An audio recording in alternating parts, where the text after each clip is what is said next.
আসসালামু আলাইকুম বন্ধুরা, বলো তো কোথায় যাচ্ছি? চলে যাচ্ছি মায়ের বাড়িতে। আর বাচ্চারা যাচ্ছে তার নানুর বাড়িতে। তারা খুব খুশি, কারণ তাদের পরীক্ষা শেষ।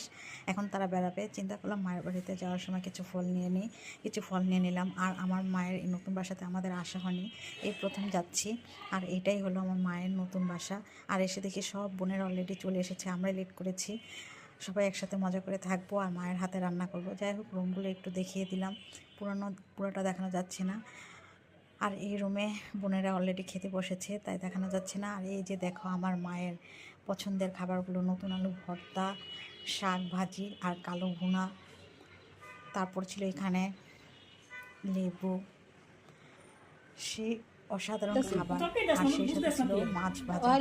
কি যে অমৃত লাগছিল, যা বলার বাইরে। অনেকেই হয়তো বলবেন মায়ের বাড়িতে এতদিন পর আসছেন, পোলাও রোস্ট খাবেন আর এগুলো খাচ্ছেন। আসলে আমরা অনেক দিন থাকবো, এগুলো প্রায় খাওয়া হয়, কিন্তু এই খাবারগুলো খুব মিস